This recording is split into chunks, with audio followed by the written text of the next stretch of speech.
എൻ്റെ നല്ലയമ്മ.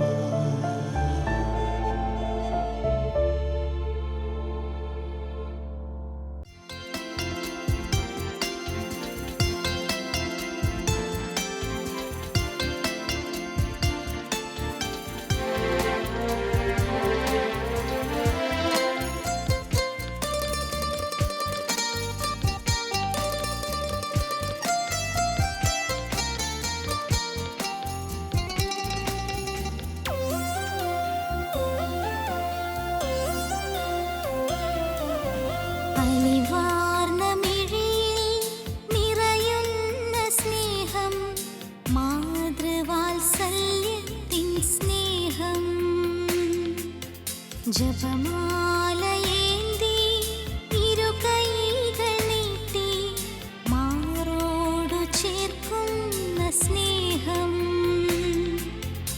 അമ്മേ ജപമാല റാണി, വാഴ്ത്തുന്നു നിൻ നാമം ഞങ്ങൾ. നിൻ ചാരയണയുന്ന നേരം ആശ്വാസമാണമ്മേ നിറയേ.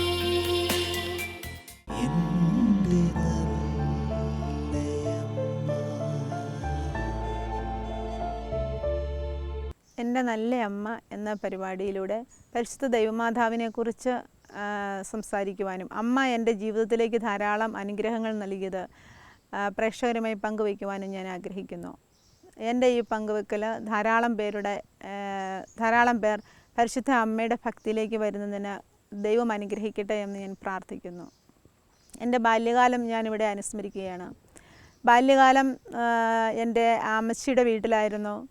ആ സമയത്ത് വല്യമ്മച്ചിയുടെ ജപമാല പ്രാർത്ഥന എന്നെ ഒത്തിരി സ്വാധീനിച്ചിട്ടുണ്ട്. കാരണം കുടുംബ പ്രാർത്ഥന കഴിഞ്ഞും അമ്മച്ചി കിടക്കാൻ നേരത്ത് അമ്മച്ചി ഉറക്കെ ജപമാല ചൊല്ലിയിരുന്നു.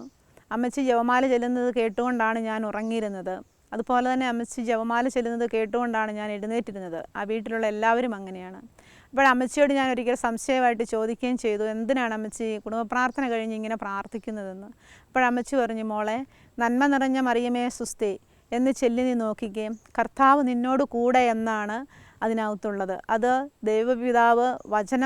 ദൈവപിതാവിൻ്റെ വചനമാണ്. കർത്താവ് നിന്നോട് കൂടെ എന്ന് പറയുമ്പോൾ അമ്മയുടെ കൂടെ കർത്താവുണ്ട്. ആ അമ്മയോട് നമ്മൾ പ്രാർത്ഥിച്ചാൽ പോരെ, നമുക്കെന്തും അമ്മ സാധിച്ചു തരും. എൻ്റെ മോൾക്ക് പഠിക്കാനുള്ള ബുദ്ധിയും പ്രകാശവും ഒക്കെ കിട്ടുന്നതിന് പരിശുദ്ധ അമ്മയോട് പ്രാർത്ഥിച്ചാൽ മതി. കാരണം ത്രിത്വം മാതാവിൻ്റെ ഉള്ളിലുണ്ട്. ദൈവപിതാവ് തിരഞ്ഞെടുത്തവളാണ്. പരിശുദ്ധ മറിയം പുത്രൻ്റെ അമ്മയാണ്, ക്രിസ്തുവിൻ്റെ അമ്മയാണ്, പരിശുദ്ധാത്മാവിൻ്റെ മണവാട്ടിയാണ്. അപ്പോൾ ത്രിത്വം മൂന്ന് പേരും ദൈവം പരിശുദ്ധ അമ്മയുടെ ഹൃദയത്തിലുണ്ട്. കർത്താവ് നിൻ്റെ കൂടെ.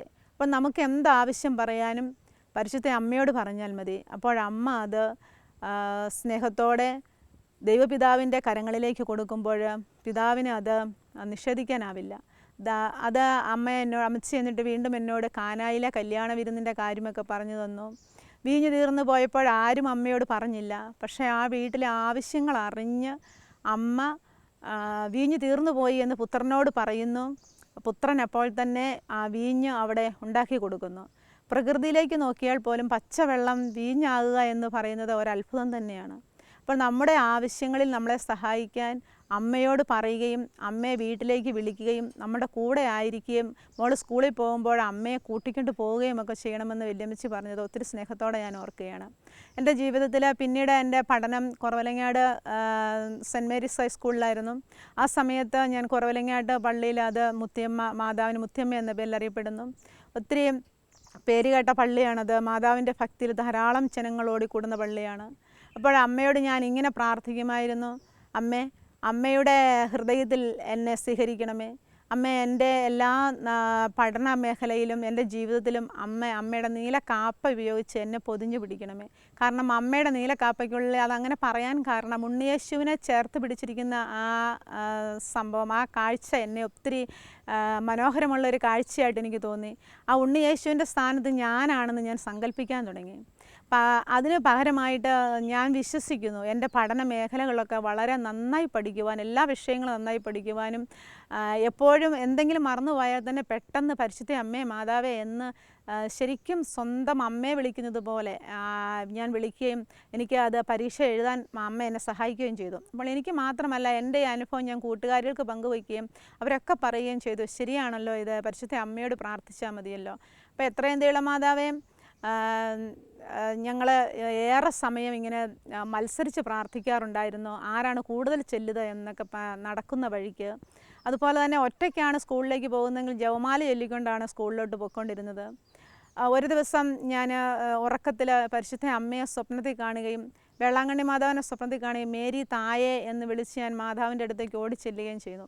പക്ഷേ തായേ എന്ന വാക്കിൻ്റെ അർത്ഥം ഇത്രയും പ്രായമായി കഴിഞ്ഞാണ് എന്താണെന്ന് എനിക്ക് മനസ്സിലായതുപോലും.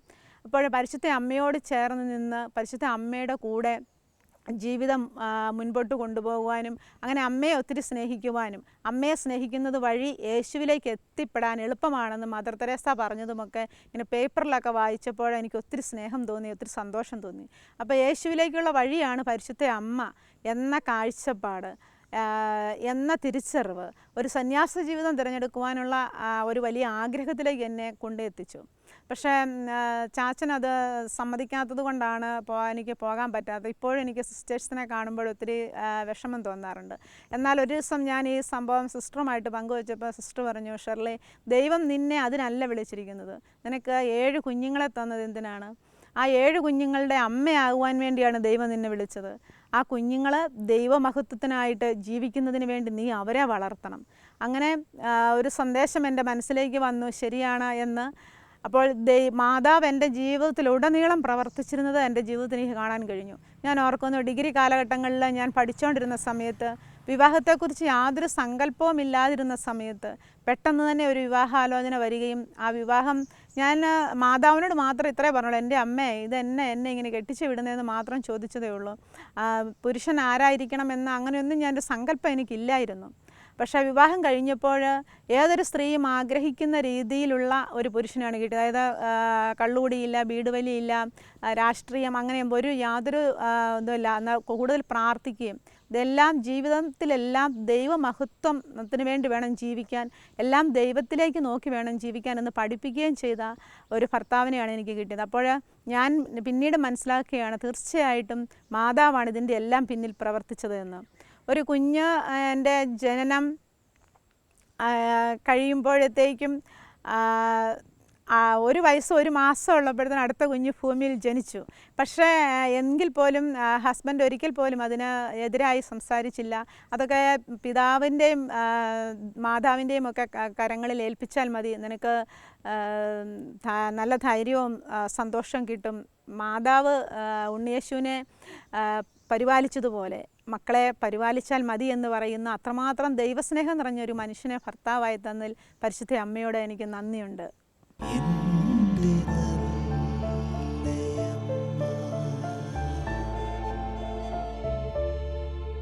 പരിശുദ്ധ അമ്മയുടെ ഭക്തിയിലേക്ക് ചേർന്ന് നിന്നതുകൊണ്ട് ജീവിതം വളരെ എളുപ്പമുള്ളതായി മാറിയെന്ന് ഞാൻ നിങ്ങളോട് പറയുകയാണ്. കാരണം പഠിച്ചിരുന്ന കാലഘട്ടങ്ങളിൽ ഞാൻ ദേവാലയത്തിൽ ചെല്ലുമ്പോൾ അമ്മയോട് പറയാറുണ്ടായിരുന്നു, അമ്മയുടെ ഓമന മകളായി എന്നെ കരുതണമേ എന്ന്. അപ്പോഴൊക്കെ എൻ്റെ മനസ്സിലുണ്ടായിരുന്നത് ഉണ്ണിയേശുവിനെ ചേർത്ത് പിടിച്ചിരിക്കുന്ന അമ്മയുടെ രൂപമാണ്. അപ്പോൾ ആ സ്ഥാനത്ത് ഞാനാണ് എന്ന് സങ്കല്പിക്കുക എൻ്റെ പതിവായിരുന്നു എന്ന് പറഞ്ഞിരുന്നു. ജീവിതത്തിലുടനീളം അമ്മ എൻ്റെ ജീവിതത്തിലേക്ക് ഓരോ കാര്യങ്ങളും അമ്മ തന്നെ കാര്യങ്ങൾ നടത്തുന്നതായിട്ട് എനിക്ക് മനസ്സിലായി. കാരണം അമ്മ എനിക്ക് പ്രശ്നങ്ങളും വിഷമങ്ങളും സങ്കടങ്ങളും പരിഭവവും ഒക്കെ ഉണ്ടാകുമ്പോഴും ഞാൻ അമ്മയോട് ചെന്ന് സ്നേഹസംഭാഷണം നടത്തുന്ന പോലെ സ്വന്തം അമ്മയോട്, ജീവനുള്ള അമ്മയോട് പറയുന്നത് പോലെ പറഞ്ഞിരുന്നു. അപ്പോഴൊക്കെ അതിനൊരു ഉത്തരം അമ്മ ആരിലൂടെയെങ്കിലും അമ്മ തന്നിരുന്നു. ഞാൻ ഓർമ്മിക്കുകയാണ്, 5ാമത്തെ കൊച്ചിനെ, എനിക്ക് 7 മക്കളാണെന്ന് ഞാൻ പറഞ്ഞു. 5ാമത്തെ കുഞ്ഞ് ജനിച്ചു കഴിഞ്ഞപ്പോൾ ഡോക്ടർ എന്നോട് പറഞ്ഞു, ഡോക്ടർ സിസ്റ്റർ ആൻമേരി എന്നോട് പറഞ്ഞു, മോളെ നിനക്ക് അധികം ആരോഗ്യമില്ല, ഇനി നീ പ്രസവിക്കാൻ പാടില്ല, കാരണം ഉണ്ടായ കുഞ്ഞുങ്ങൾക്കെങ്കിലും കഞ്ഞി കൊടുക്കണ്ടേ, അതുകൊണ്ട് മോളൊരു കാര്യം ചെയ്തോ, പ്രസവം നിർത്തിക്കോ എന്ന്. അപ്പോൾ ഞാൻ സിസ്റ്ററിനോട് ചോദിച്ചു, സിസ്റ്ററെ പ്രസവം നിർത്തുന്നത് പാവമല്ലേ? അപ്പോൾ പറഞ്ഞു, സാരമില്ല മോളെ, മോൾക്ക് ആരോഗ്യമില്ലാത്തത് കൊണ്ട് ഈശോ ക്ഷമിക്കും. പക്ഷേ എനിക്കത് വിഷമമായിരുന്നു. എങ്കിലും ഹസ്ബൻഡിനെ പറഞ്ഞു വിട്ട് അതിനുള്ള എല്ലാ നടപടികളും സിസ്റ്റർ ചെയ്യാനായിട്ട് ഗവൺമെൻറ് ഹോസ്പിറ്റലിലേക്ക് ഹസ്ബൻഡിനെ പറഞ്ഞു വിട്ട സമയത്ത് ഞാൻ എത്രയും ദൈവമാതാവെ ചൊല്ലി മാതാവിനോട് തന്നെ മാതാവെ എന്ത് ചെയ്യണം, എനിക്ക് ഇതിനൊരു അഭിപ്രായം പറയാനോ നോ എന്ന് പറയാൻ ഡോക്ടറോട് പറയാനോ എനിക്ക് പേടിയാവുന്നു, എന്താണ് ഞാൻ ചെയ്യേണ്ടത് എന്ന് മാതാവിനോട് എത്രയും ദൈവമാതാവ് വെച്ചിട്ട് നിത്യസായ മാതാവിനെ മനസ്സിലോർത്തുകൊണ്ട് ഉണ്ണിയേശുവിനെ ചേർത്ത് പിടിച്ചിരിക്കുന്ന അമ്മയെ മനസ്സിലോർത്തുകൊണ്ട് ആ ഉണ്ണിയേശുവിൻ്റെ സ്ഥാനത്ത് ഞാനാണ് അമ്മയുടെ ആ പുതപ്പിനുള്ളിൽ ഇരിക്കുന്നത് എന്നൊക്കെ സങ്കല്പിച്ച് അമ്മയോട് പറഞ്ഞുകൊണ്ട് ഞാൻ അമ്മയോട് പറഞ്ഞു, അമ്മ എന്ത് ചെയ്യണം. ആ സമയത്ത് എൻ്റെ മനസ്സിലേക്ക് ഒരു ബോധ്യമായിട്ട് കടന്നു വരികയാണ്, ഒരു കുഞ്ഞും കൂടി ഉണ്ടാകാതിരിക്കാൻ നിൻ്റെ കാലോ കയ്യോ വെട്ടിക്കളയാൻ പറഞ്ഞാൽ നീ വെട്ടിക്കളയുമോ? പെട്ടെന്ന് തന്നെ ഞാൻ പറഞ്ഞു ഇല്ല. അപ്പം ഞാൻ ഈ ഒപ്പിടേണ്ട ഫോമുമായിട്ട് ആപ്ലിക്കേഷൻ ഫോമുമായിട്ട് ഹസ്ബൻഡ് വന്നപ്പോൾ ഞാൻ ഹസ്ബൻഡിനോട് പറഞ്ഞു ഞാൻ ഒപ്പിടുകയില്ല, കാരണം എനിക്ക് പ്രസവം നിർത്തണ്ട, അത് എന്നിലെന്തോ കുറവ് സംഭവിക്കുന്നതായിട്ട് തോന്നുന്നു. ഹസ്ബൻഡിനും അത് സന്തോഷമായി.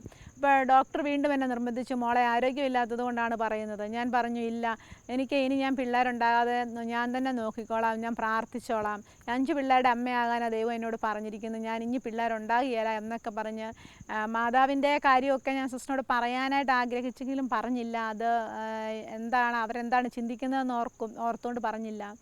പക്ഷേ പിന്നീട് ഞാൻ ഓർക്കുകയാണ്, 6ാമത്തെ കുഞ്ഞിനെ പ്രഗ്നൻ്റായി ഹോസ്പിറ്റലിൽ ചെന്നപ്പോൾ ഡോക്ടർ എന്നോട് ഇങ്ങനെ പ്രഗ്നൻ്റാണ് മോളെ നീ എന്ന് പറഞ്ഞപ്പോൾ ഞാൻ അവിടെ ഇരുന്ന് പൊട്ടിക്കരഞ്ഞു. കാരണം സമൂഹം എന്നെ ഒത്തിരിയധികം കളിയാക്കിയിരുന്നു. നിനക്ക് ഇത്ര വിദ്യാഭ്യാസം ഉണ്ടായിട്ട് എന്താണ് ഇങ്ങനെ, അതുകൊണ്ട് തന്നെയാണ് വിഷമിച്ചത്. അപ്പോൾ അങ്ങനെ കരഞ്ഞ സമയത്ത് ഡോക്ടർ സിസ്റ്ററിനോട് പറയണം, മോളെ നീ എന്തിനാണ് കരയുന്നത്, നമ്മളിപ്പോൾ ഇരിക്കുന്ന ഈ മുറിയുടെ മുകളിൽ റൂമിൽ ഒരു സ്ത്രീ 9 പ്രാവശ്യം അബോർഷനായിട്ട് കിടപ്പുണ്ട്. അപ്പോൾ ആ സ്ത്രീ പ്രാർത്ഥിക്കുന്ന ഒരു കുഞ്ഞിനെ തരണമേ, അമ്മേ എന്ന് എന്നെ വിളിക്കാൻ ഒരു കുഞ്ഞിനെ തരണമേ എന്നാണ്. അപ്പോൾ മോളൊന്ന് ഓർത്ത് നോക്കിയേ, ദൈവം നിന്നെ എന്തുമാത്രം സ്നേഹിക്കുന്നുണ്ട്, നിനക്ക് എത്ര കുട്ടികളെ തന്നു. അപ്പോൾ ആ ദേഷ്യത്തിലായിരുന്നതുകൊണ്ട് ഞാൻ ഡോക്ടറോട് പ്രതികരിച്ചത് ഇങ്ങനെയാണ്, എങ്കിൽ പിന്നെ ഈ കുട്ടിയെ അവർക്ക് കൊടുക്കാൻ മേലായിരുന്നോ എന്ന് ഞാൻ ദേഷ്യപ്പെട്ട് തന്നെ ചോദിച്ചു. അപ്പോൾ ഡോക്ടർ പെട്ടെന്ന് എന്നോട് ഡോക്ടർ സിസ്റ്റർ പറയുകയാണ്, അയ്യോ ഷെർലി, ദൈവം നിന്നെ വിശ്വസിക്കുന്നു. അത് എനിക്ക് ഭയങ്കരമായിട്ട് കുളിര് കയറി. ദൈവം എന്നെ വിശ്വസിക്കുക, അതായത് ഈ കുഞ്ഞ് നിൻ്റെ കയ്യിലാണ് സുരക്ഷിതത്വമുള്ളത്. ദൈവത്തിന് സിസ്റ്ററിനോട് പറഞ്ഞു തരികയാണ്, ദൈവത്തിന് ഓരോ കുഞ്ഞിനെക്കുറിച്ച് ഒരു സ്വപ്നമുണ്ട്. ആ സ്വപ്നം ഏത് മാതാപിതാക്കളുടെ കയ്യിൽ കൊടുത്താലാണ് നടക്കുന്നതെന്ന് സങ്കീർത്തനത്തിൽ പറയുന്നുണ്ട്. ദൈവം സ്വർഗത്തിലിരുന്ന് മനുഷ്യമക്കളെ ഉറ്റുനോക്കുന്നു. അപ്പോൾ നിന്നെ നോക്കിയപ്പോൾ ദൈവത്തിന് മനസ്സിലായി, ഈ കുഞ്ഞ് നിൻ്റെ കയ്യിൽ സുരക്ഷിതം, ദൈവം ആഗ്രഹിക്കുന്ന രീതിയിൽ ദൈവത്തിൻ്റെ സ്വപ്നം നടക്കും. പ്രിയപ്പെട്ടവരെ, പെൺകുഞ്ഞായിരുന്നു. ഞങ്ങൾക്ക് വളരെ സന്തോഷം തോന്നി, കാരണം 5 മക്കളും ആൺമക്കളായിരുന്നു, 6ാമത്തത് പെൺകുഞ്ഞ്. അപ്പോൾ ഞങ്ങൾക്ക് ഒത്തിരി സന്തോഷം തോന്നി, എല്ലാവർക്കും അതിൽ സന്തോഷമായിരുന്നു. ഞാൻ പ്രത്യേകം മാതാവിനോട് നന്ദി പറയുകയും ചെയ്തു. അവൾ ഇപ്പോൾ 10ാം ക്ലാസ് കഴിഞ്ഞു. വളരെ നല്ല ശാന്തശീലയും പക്വതയുമുള്ളൊരു കുട്ടിയായിട്ടാണ് വളർന്നു വന്നത്. ആരും ഒന്നും ഉപദേശിച്ചു കൊടുത്തിട്ടില്ല, കാരണം മാതാവാണ് അവളെ വളർത്തിയത്. അവൾ 10ാം ക്ലാസ് കഴിഞ്ഞപ്പോൾ തന്നെ കോൺവെൻറ്റിൽ പോകുന്ന അഭിപ്രായം പറയുകയും അങ്ങനെ കോൺവെൻറ്റിൽ MSMIക്കാരുടെ കോൺവെൻറ്റ് ശരി +1 പഠിക്കുകയും ചെയ്യുന്നു. സിസ്റ്റേഴ്സിനെല്ലാം അവളെ വളരെ ഇഷ്ടമാണ്. ഇത്രയും പക്വതയുള്ളൊരു കുഞ്ഞാണല്ലോ നിൻ്റെ മോള് എന്ന് അഭിമാനത്തോടെ അവർ ഞങ്ങളോട് പറയാറുണ്ട്. ഞങ്ങൾക്ക് ആ കുഞ്ഞിനെ തന്നതിനെ ഓർത്ത് നന്ദി എന്നൊക്കെ എന്നോട് പറയാറുണ്ട്.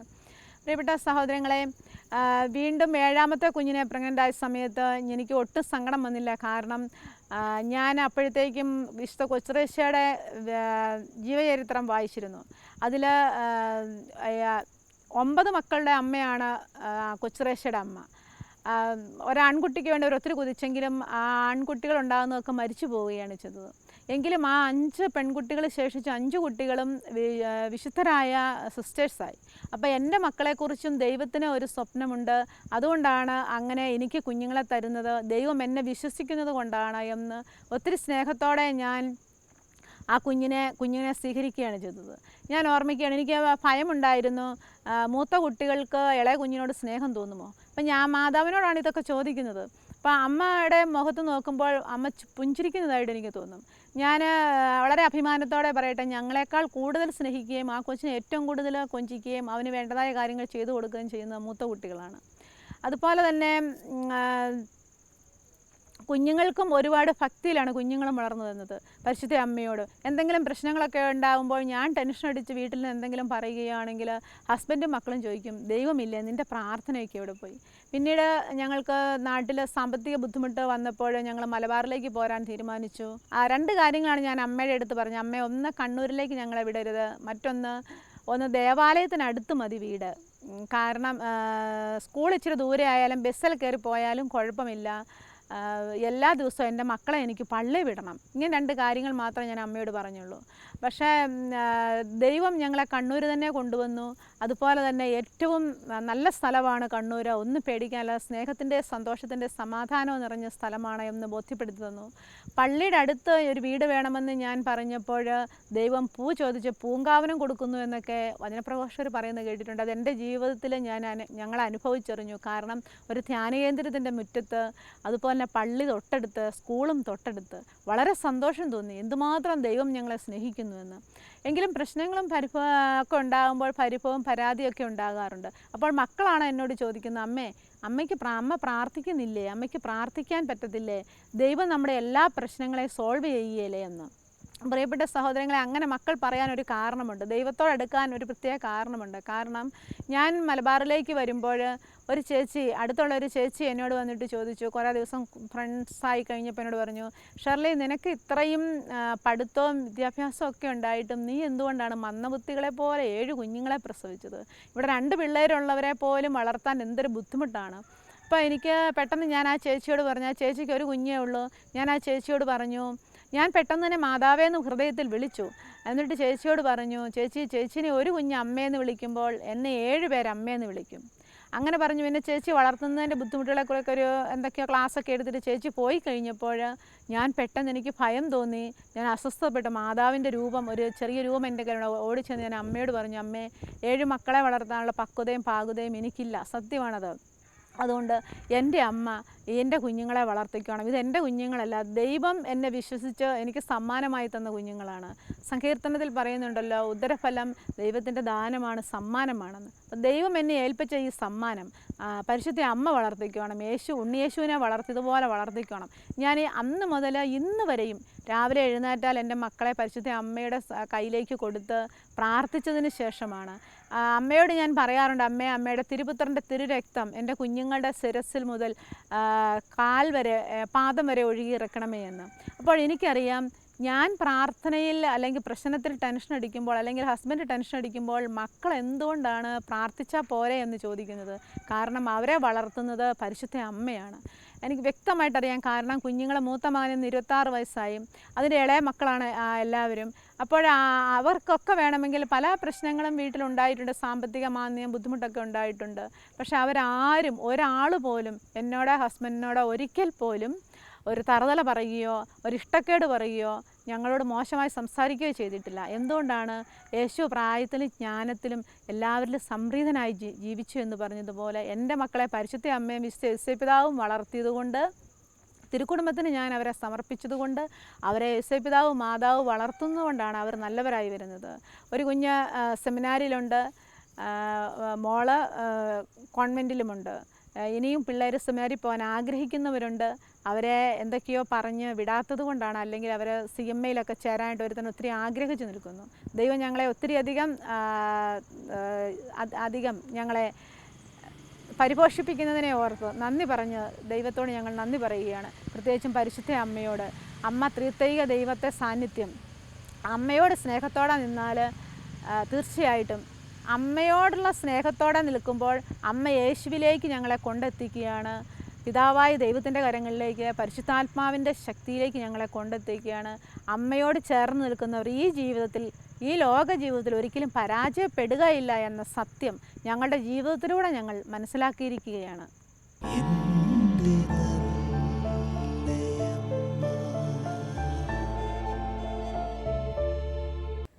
ധ്യാനകേന്ദ്രത്തിൻ്റെ അടുത്ത് വീട് കിട്ടിയത് ഞങ്ങളുടെ പ്രാർത്ഥനാ ജീവിതത്തിലും ആധ്യാത്മിക മേഖലയിലും ധാരാളം അഭിവൃദ്ധി പ്രാപിക്കുവാൻ ഞങ്ങളെ സഹായിച്ചു. എന്നെ മാത്രമല്ല, ഹസ്ബൻഡും മക്കളും എല്ലാവരും പ്രാർത്ഥനാ ജീവിതത്തിലേക്ക് ഒരുപാട് എടുത്തു. കാരണം പ്രാർത്ഥിക്കുവാനായിട്ട് ധ്യാന കേന്ദ്രത്തിൽ 1 ഡേ പ്രോഗ്രാം, ആരാധന ഒക്കെ ഉള്ള സമയത്ത് കുട്ടികളും ആയിട്ട് ഞാനും ഹസ്ബൻഡും പോകാറുണ്ട്. എന്ത് പ്രശ്നങ്ങളിലും ഞങ്ങളെ സഹായിക്കാൻ ദൈവം ഉണ്ട്. അല്ലെങ്കിൽ ദൈവത്തോട് നേരിട്ട് പറഞ്ഞില്ലെങ്കിൽ പോലും പരിശുദ്ധ അമ്മയോട് പറഞ്ഞാൽ മതി, ജപമാല കയ്യിൽ പിടിച്ചാൽ മതി എന്ന ഒരു ബോധ്യം കുട്ടികൾക്കുണ്ടാവുകയാണ്. എല്ലാവരും വെഞ്ചരിച്ച ഒരു ജപമാല കഴുത്തിൽ ധരിക്കുന്നത് അവർക്ക് നിർബന്ധമുള്ള ഒരു കാര്യമായിട്ട് മാറി. അങ്ങനെ ഞാൻ അവിടെ ഒരു കപ്പച്ചൻ അച്ഛൻ്റെ ധ്യാനത്തിൽ സംബന്ധിക്കുകയും ആ ധ്യാന സമയത്ത് എനിക്ക് ആലസ്യത്തോടെ ഒരു ഉറക്കം വരികയുണ്ടായി. ഞങ്ങൾക്ക് കുറേ പേർക്കുണ്ടായി. അപ്പോൾ ആ സമയത്ത് എനിക്കൊരു ദർശനം ഉണ്ടാവുകയാണ്. മാതാവ് എന്നെ ചേർത്ത് പിടിച്ചിരിക്കുകയാണ്. മാതാവിൻ്റെ കഴുത്തിലൊരു കൊന്ത കിടപ്പുണ്ട്. ആ കൊന്ത എൻ്റെ കഴുത്തിലോട്ടും കൂടെ ചേർത്ത് ഇട്ടിരിക്കുകയാണ്. എന്നിട്ട് മാതാവ് എന്നെ ചേർത്ത് പിടിച്ച് നീല കാപ്പയ്ക്കൂടെ പൊതിഞ്ഞു പിടിച്ച് ഞങ്ങളിങ്ങനെ വലിയ ജനക്കൂട്ടത്തിൻ്റെ നടുവിലൂടെ നടന്നു പോവുകയാണ്.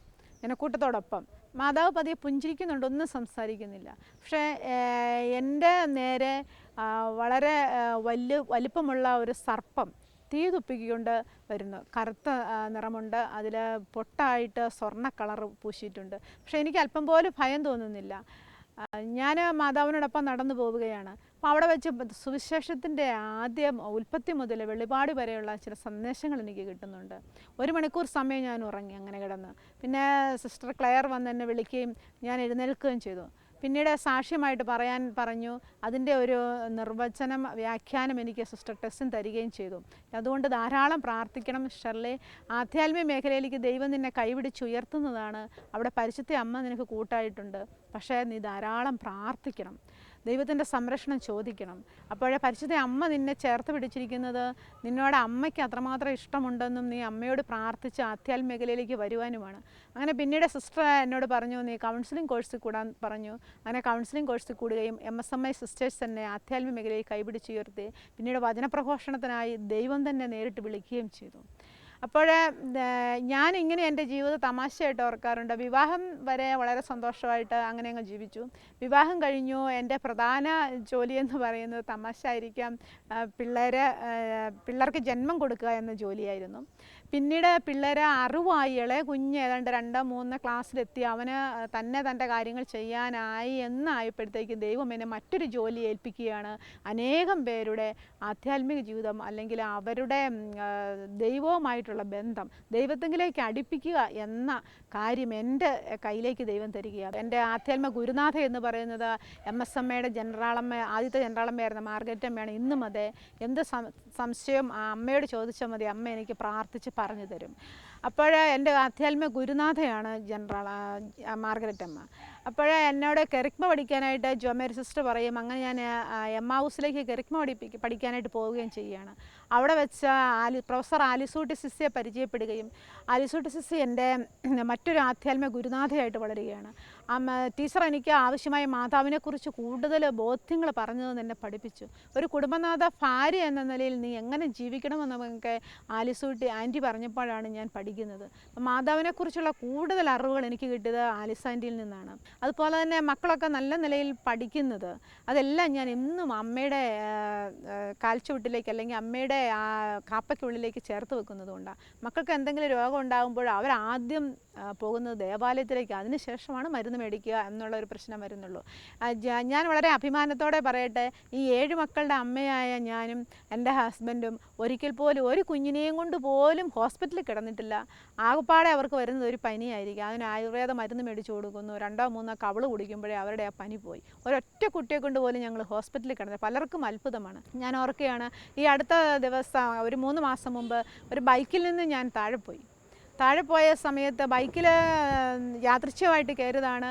അപ്പോൾ ബൈക്കിൽ വീണ കാര്യം ഞാൻ അറിഞ്ഞില്ല, ഒന്നും അറിഞ്ഞില്ല. ഞാൻ അറിയുന്നത് ഹോസ്പിറ്റലിൽ ഡിസ്ചാർജ് ചെയ്യുന്ന 2 ദിവസം മുമ്പാണ് ഞാൻ അറിയുന്നത് ഞാൻ ബൈക്കിൽ നിന്ന് താഴെ പോയെന്നും ഞാൻ രോഗിയായിട്ട് ഹോസ്പിറ്റലിൽ കിടക്കുകയാണെന്നും. ഒരാഴ്ച ICUയിൽ കിടന്നു.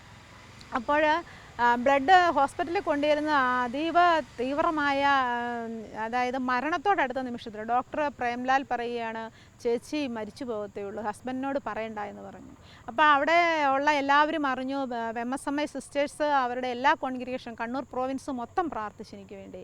എല്ലാ സിസ്റ്റേഴ്സും നിലവിളിച്ച് പ്രാർത്ഥിച്ചു, അവൾക്ക് ജീവൻ കൊടുക്കണമേ, കാരണം 7 കുഞ്ഞുങ്ങളുടെ അമ്മയാണ്. അവരെന്നോട് പറഞ്ഞതാണ്, നിനക്ക് വേണ്ടിയല്ല പ്രാർത്ഥിച്ചത്, നിൻ്റെ കുഞ്ഞുങ്ങൾക്ക് വേണ്ടിയാണ് പ്രാർത്ഥിച്ചത്, ആ കുഞ്ഞുങ്ങൾക്കൊരമ്മ വേണം, അതിനാണ് പ്രാർത്ഥിച്ചത്. അതുപോലെ MCBSലെ അച്ഛന്മാർ, നോഷ്യറ്റ് പിള്ളേർ എല്ലാവരും എനിക്ക് വേണ്ടി പ്രാർത്ഥിച്ചു. പ്രാർത്ഥന കൂട്ടായ്മയിൽ അറിഞ്ഞവരെല്ലാം ഉറങ്ങാതെ ഇരുന്ന് രാത്രി മുഴുവൻ പ്രാർത്ഥിച്ചു. അപ്പോൾ 1.5 മണിക്കൂറിനകം ചേച്ചി മരിച്ചു പോകും, എന്നോട് പരാതിയൊന്നും പറഞ്ഞേക്കല്ല എന്ന് പറഞ്ഞ് ഡോക്ടർ 3 മണിക്കൂർ കഴിഞ്ഞിട്ട് ഞാൻ മരിച്ചില്ല. വീണ്ടും സ്കാൻ ചെയ്യുമ്പോൾ ബ്ലഡ് കുറയുകയാണെങ്കിൽ ഞങ്ങൾ ഓപ്പറേഷൻ ചെയ്ത് രക്ഷിക്കാമെന്ന് ഡോക്ടർ വേണ്ടപ്പെട്ടവരോട് പറഞ്ഞു. അപ്പോൾ രണ്ടാമത്തെ പ്രാവശ്യം സ്കാൻ ചെയ്ത് കഴിഞ്ഞപ്പോൾ പകുതിയിലധികം ബ്ലഡും വലിഞ്ഞുപോയി, ആരോ വലിച്ചു മാറ്റിയതുപോലെ. അപ്പോൾ ഡോക്ടർ പറയുകയാണ്, ഈശോയാണ് ചേച്ചിയെ രക്ഷിച്ചത്. പരിയാരം മെഡിക്കൽ കോളേജിൻ്റെ ചരിത്രത്തിൽ ഇങ്ങനൊരു സംഭവം ഇന്ന് വരെ ഉണ്ടായിട്ടില്ല. ഇത്ര സീരിയസ് ആയിട്ട് വന്നിരിക്കുന്നവർ പിന്നെ ഡെഡ് ബോഡി ആയിട്ടാണ് വീട്ടിലേക്ക് തിരിച്ചു പോയിരിക്കുന്നത്. ജപമാല ചൊല്ലിക്കൊണ്ട് സിസ്റ്റർ റൂബി, സിസ്റ്റർ ജാസ്മിൻ രണ്ടുപേര് ഹസ്ബൻഡിൻ്റെ 2 കയ്യിലും പിടിച്ചുകൊണ്ടിരിക്കുകയാണ്. ഹസ്ബൻഡ് പെട്ടെന്ന് അറ്റാക്ക് ഉണ്ടാകുന്ന പോലെ വിഷമം വന്നു. അതുകൊണ്ട് സിസ്റ്റർ ജാസ്മിനും സിസ്റ്റർ റൂബിനും ഓരോ കയ്യിലും പിടിച്ച് ജപമാലയല്ലേ ചോരേട്ടാ, ഒരു കുഴപ്പമില്ല, ഒന്നും വരികയില്ല എന്ന് പറഞ്ഞ് ആശ്വസിപ്പിച്ചുകൊണ്ടിരുന്നു എന്നാണ് ഞാൻ അറിയാൻ കഴിഞ്ഞത്. ആ രാത്രി മുഴുവൻ MCBSലെ ജയ്മാനച്ചൻ എനിക്ക് വേണ്ടി പ്രാർത്ഥിച്ചുകൊണ്ട് രാത്രി മുഴുവൻ ഹോസ്പിറ്റലുണ്ടായിരുന്നു. അപ്പോൾ ഞാൻ ഈശോയോട് പ്രാർത്ഥിച്ചു, ഈശോയെ അങ്ങനെയാണെങ്കിൽ എൻ്റെ ജീവൻ തിരിച്ചു തന്നതിന് നിനക്കൊരു സ്വപ്നമുണ്ട്, അതെന്താണെന്ന് പറയണം. ഞാൻ അമ്മയോട് പറഞ്ഞു, അമ്മേ എന്താണ് അങ്ങേ തിരുപ്പുത്രൻ്റെ സ്വപ്നം, ദൈവത്തിൻ്റെ സ്വപ്നം, അത് എന്നോട് പറഞ്ഞു തരണം അമ്മേ എന്ന് പ്രാർത്ഥിച്ചുകൊണ്ട് ഞാൻ ബൈബിൾ തുറന്നു. ബൈബിൾ തുറന്നപ്പോൾ 56-ാം സങ്കീർത്തനം 13-ാം വചനമാണ് കിട്ടിയത്. ഞാൻ ദൈവസന്നിധിയിൽ ജീവൻ്റെ പ്രകാശത്തിൽ നടക്കേണ്ടതിന് അവിടെ നിന്ന് മരണത്തിൽ നിന്നും നിൻ്റെ പാദങ്ങളെ വീഴ്ചയിൽ നിന്നും രക്ഷിച്ചിരിക്കുന്നു. പ്രിയപ്പെട്ട സഹോദരങ്ങളെ, ഞാൻ കോൾമീർ എനിക്ക് കുളിര് കയറുന്നല്ലോ, മരണത്തിൽ നിന്നും രക്ഷിച്ചിരിക്കുന്നു. പാദങ്ങളെ, ശരിയാണ്, എൻ്റെ ശരീരത്ത് ഒരിടത്തും ഒരു വീണതിൻ്റെ പാടുപോലും ഇല്ലാതെയാണ് ഞാൻ വീണത്. 56-ാം സങ്കീർത്തനം 13-ാം വാക്യം എന്നിൽ ഭയമാണ് ജനിപ്പിച്ചത്. കാരണം ദൈവത്തിന് എന്നെക്കുറിച്ച് ധാരാളം സ്വപ്നങ്ങളുണ്ടല്ലോ എന്ന് വിചാരിച്ച്. അപ്പോൾ ഞാൻ അമ്മയോട് പറഞ്ഞു, അമ്മേ എനിക്ക് ദൈവത്തിൻ്റെ സ്വപ്നത്തിനനുസരിച്ച് വളരാൻ കഴിയുമോ? അപ്പോൾ എനിക്കൊരു ബോധ്യം കിട്ടുകയാണ്, മുകളിലേക്ക് വായിക്കുക, സങ്കീർത്തനം മുകളിലേക്ക് വായിക്കുക. അവിടെ വായിച്ചപ്പോൾ ഇങ്ങനെയാണ് കണ്ടത്, നീ ആരുടെ വചനം കീർത്തിക്കുന്നുവോ, നീ ആരുടെ വചനം പ്രകീർത്തിക്കുന്നുവോ ആ ദൈവത്തിൽ നിർഭയനായി ആശ്രയിക്കുക. അതെനിക്ക് ഒത്തിരി സന്തോഷവും ഒത്തിരി ബലവും ശക്തിയും തന്നു. ഞാൻ പരിശുദ്ധാത്മാവിലെ നിറയുവാൻ വേണ്ടി പരിശുദ്ധ അമ്മയോട് പറഞ്ഞു, അമ്മേ പരിശുദ്ധാത്മാവ് കൊണ്ട് എന്നെ നിറയ്ക്കണമേ. ജീവിതത്തിൽ ഈ നിമിഷം വരെ ഞാൻ, എൻ്റെ ഹസ്ബൻഡ്, മക്കൾ ഒന്നിനെക്കുറിച്ചും ഒരു പ്രശ്നങ്ങളെ അഭിമുഖീകരിക്കുന്നുണ്ട് എങ്കിലും ഒന്നിനെക്കുറിച്ചും ടെൻഷൻ അടിക്കാതെ വളരെ സന്തോഷത്തോടെ വളരെ സമാധാനത്തോടെ, യേശു പറഞ്ഞില്ലേ, ലോകം തരുന്ന സമാധാനമല്ല ഞാൻ തരുന്നത്, നിങ്ങൾക്ക് ഞാൻ തരുന്ന സമാധാനമെന്ന്. യേശു തരുന്ന ആ സമാധാനവും സന്തോഷവും ഹസ്ബൻഡും ഞാനും എൻ്റെ മക്കളും അനുഭവിക്കുന്നുണ്ടെന്ന് വളരെ സന്തോഷത്തോടെ പറയുകയാണ്. അതിനെല്ലാം കാരണം എൻ്റെ അമ്മയുടെ വിമല ഹൃദയത്തിലേക്ക് കുടുംബത്തെ സമർപ്പിച്ചതാണ് എന്ന് ഒത്തിരി സന്തോഷത്തോടെ ഞാൻ പങ്കുവയ്ക്കുകയാണ്.